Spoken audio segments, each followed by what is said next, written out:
Paano nga ba i-hide ang mga photos at video sa gallery ng ating mga cellphone na may kasamang password para kung sakali man na may mga photos at videos kayo sa gallery ng inyong cellphone na ayaw nyong makita ng iba para sa privacy nyo ay ganito lang ang gawin nyo. So kung paano, sundan nyo lang po ang video na to. Open lang po natin yung ating gallery.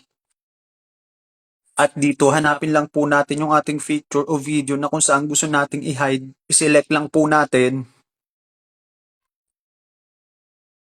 And then after nating ma-select ay itap po natin itong may dalawang tuldok na may nakalagay na more, tap hide, at itap po ulit natin itong hide.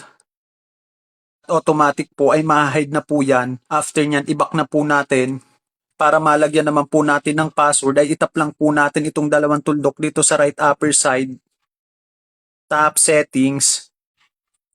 Scroll lang po natin. So paalala ko lamang po na hindi tayo pare-pareho ng mga cellphone kaya maaaring meron o wala po neto sa inyong cellphone o kaya naman po iba yung paraan para makita nyo ito. Dito ay makikita po natin itong password for hidden photos so dapat po ay itagil on po natin yan. At ilagay na po natin yung gusto nating password. After natin na makapag-input ng password ay automatic po ay nakatagil on na yan para makita naman po natin yung photos na kung saan ay hinide po natin ay itap lang po natin itong hidden photos.